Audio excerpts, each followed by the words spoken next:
दिलशाद नामक गांव में शंकर नाम का एक किसान रहता था। उसका एक छोटा सा खेत था। उसी से उसका गुजारा बसर चलता था। कुछ समय बाद शंकर की बीवी मर गई। शंकर का बेटा चिंटू अभी छोटा था, तो शंकर ने दूसरी शादी कर ली। शंकर की दूसरी बीवी सरिता बड़ी चालाक थी। वो चिंटू को बिल्कुल पसंद नहीं करती थी। उसे दिन भर घर का काम कराती और खाना देते हुए ताने सुनाती थी। सरिता की एक बेटी हुई पिंकी। उसके बाद तो सरिता ने बंटी की वजह से शंकर से लड़ना शुरू कर दिया। एक दिन सरिता चिंटू से बोली, ये पकड़ एक रोटी, अब और मत मांगियो, आज इतना ही मिलेगा। खा खाकर घर में बैठा रहता है। तेरे पापा इतना काम करते हैं, कहाँ से लाएंगे वो तेरे जैसे मुफ्तखोर के लिए इतना खाना। और पिंकी से बोली, ले मेरी बेटी, जी भर कर खा। मेरी बच्ची कितना कम खाना खाती है, कमजोर हो जाएगी। तभी शंकर वहां आ गया तो सरिता बोली, अरे शंकर, देखो ना, चिंटू खाना ही नहीं खाता है, बस चुपचाप बैठा रहता है। पर चिंटू कुछ ना बोला, चुप ही रहा। अगर वो कुछ बोलता, माँ की शिकायत लगाता, तो उसके माँ बाबा की लड़ाई हो जाती। ये सोचकर वो चुप रहा। एक दिन चिंटू ने सोचा, मुझे अब इस घर में नहीं रहना चाहिए, यहाँ से चले जाना चाहिए। मेरी वजह से माँ पापा लड़ते हैं, मुझे पसंद नहीं। ऐसा कहकर वो घर से निकल गया। चलते चलते वो जंगल पहुंच गया। वहां उसे एक पेड़ दिखाई दिया। उस पेड़ में एक दरवाजा था। चिंटू चुपके से उसके अंदर घुसा। उसके अंदर से कुछ आवाजें सुनाई दी। चिंटू ध्यान लगाकर उन आवाजों को सुनने लगा। पेड़ के ऊपर दो भूत बैठे थे। पहला भूत बोला, देखो भाई, इतने दिन से यहाँ बैठे हैं, कोई राहगीर नहीं दिखाई दिया जिसे हम लूटे। हमें तो हीरा सोना चांदी लूटने में बड़ा मजा आता है। चलो पुराने वाले अड्डे पर चलते हैं, वहां रखा हीरा सोना ही देख ले, और वहां से कोई राहगीर गुजर रहा होगा तो उसे भी लूट लेंगे। हा।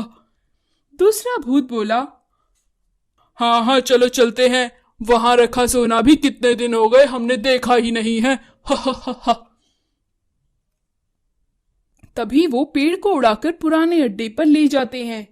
वहां बहुत सा सोना, हीरा, चांदी पड़ा हुआ था। दोनों भूत वहां से कुछ देर के लिए चले गए।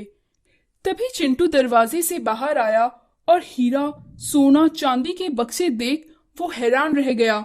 उसने एक बक्सा उठाया और दरवाजे के अंदर चला गया। तभी वो भूत और हीरा सोना लूट के आए और पेड़ पर चले गए। पहला भूत बोला, मजा आया भाई, आज तो इतने दिनों बाद हमें ये सोना लूटने को मिला। चलो अब दोबारा जंगल चलते हैं, वहां क्या पता कोई आ गया हो।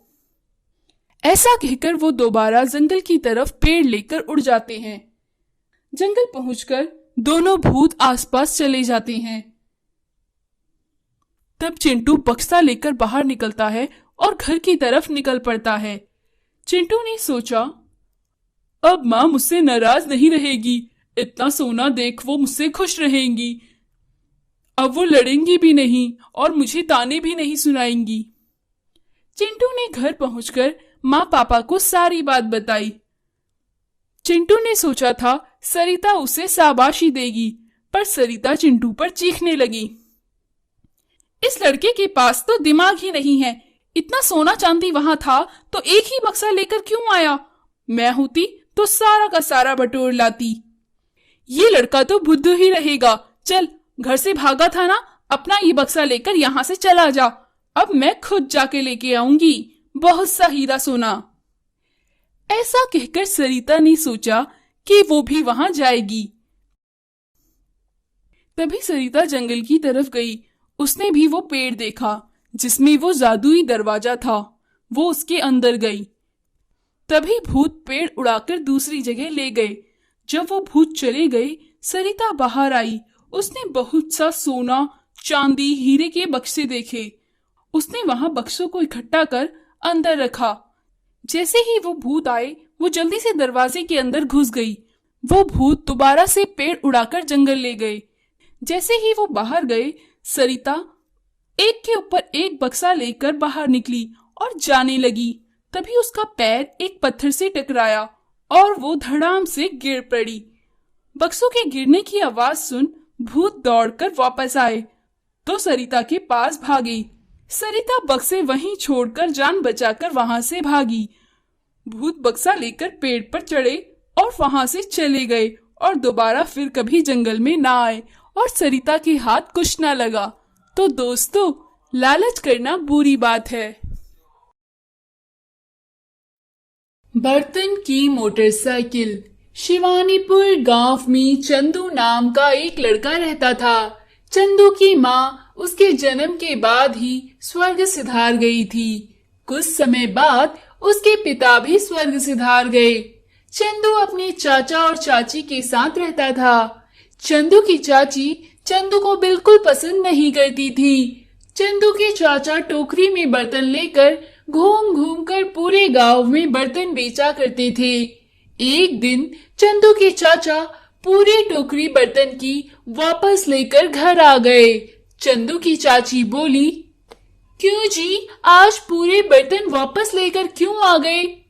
चंदू के चाचा बोले, क्या करे भाग्यवान, आज एक भी बर्तन नहीं बिका। लगता है गांव के सब लोग मार्केट से ही बर्तन खरीद लेते हैं। चंदू की चाची बोली, तो ये चंदू ही ना हमारे घर में पनौती है। जन्म लेते ही अपनी माँ को मार दिया। जब तक ये हमारे घर में रहेगा तब तक हमारे घर में कोई व्यापार नहीं चलने वाला। चंदू के चाचा चंदू की चाची को डांटने लगे और बोले, कैसी बातें कर रही हो, इसमें चंदू की क्या गलती है? आज के बाद अगर तुमने चंदू को घर से निकालने की बात भी की तो मैं तुम्हें घर से निकाल दूंगा। गुस्से में चंदू के चाचा वहां से चले गए। तभी वहां चंदू आया और अपनी चाची से बोला, चाची चाची, आप हमेशा चाचा से क्यों लड़ती रहती है? चाची को सोचने लगी, यही सही मौका है इसे घर से निकालने का। चंदू की चाची चंदू से बोली, बेटा, तुम्हारे चाचा का काम सही नहीं चल रहा है और घर में अब पैसे भी नहीं हैं। तुम भी तो कोई काम नहीं करते हो। चंदू बोला, आप चिंता मत करो चाची, मैं पैसे लेकर आऊंगा। चंदू पैसे कमाने के लिए घर से बाहर चला गया। चंदू के जाते ही उसकी चाची एकदम खुश हो गई। चंदू को घर से निकले 2 दिन हो गए थे।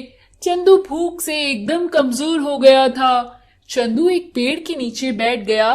तभी वहां एक जादूगर आया। चंदू के पास जादूगर बैठा और बोला, तुम अकेले यहाँ क्या कर रहे हो चंदू? चंदू बोला, मैं पैसे कमाने आया हूँ। जादूगर बोला, इतनी छोटी उम्र में तुम क्या काम करोगे चंदू? चंदू बोला, मैं सब कुछ कर सकता हूँ। जादूगर बोला, तो कुछ करके दिखाओ चंदू। चंदू जादूगर को बर्तन लेकर उस बर्तन की एक मोटरसाइकिल बनाकर दिखा दिया। जादूगर बहुत खुश हुआ। जादूगर ने अपनी छड़ी से उस बाइक को छुआ और वो चलने लगी। चंदू ये देखकर बहुत खुश हुआ और जादूगर से बोला, काश ऐसी छड़ी मेरे पास भी होती तो कितना अच्छा होता। जादूगर बोला, ये लो, ये छड़ी फिर तुम ही रख लो। ये एक जादुई छड़ी है। अगर कोई तुम्हारी बुराई करेगा तो ये उसकी पिटाई भी करेगी। चंदू उस बर्तन की मोटरसाइकिल को चलाते हुए अपने गांव पहुंचा। गांव वाले बर्तन की मोटरसाइकिल को देखकर बहुत खुश हुए। चंदू अपने घर पहुंचा। चंदू के चाचा उसे देखकर दौड़कर गले लगा लिए और कहने लगे, कहाँ चला गया था तू? मैंने तुझे कहाँ कहाँ नहीं ढूंढा। चंदू की चाची चंदू को देखकर मुंह सड़ाने लगी। तभी चंदू की छड़ी चाची की पिटाई करने लग गई। चंदू बर्तन की कई मोटरसाइकिल बनाने लगा और छड़ी के छूते ही मोटरसाइकिल चलने लगती। धीरे धीरे चंदू के बर्तन वाली मोटरसाइकिल की बात पूरे शहर में फैल गई। मोटरसाइकिल को खरीदने के लिए बड़े बड़े लोग आने लगे। थोड़े ही दिनों में चंदू शहर का सबसे धनवान व्यक्ति बन गया।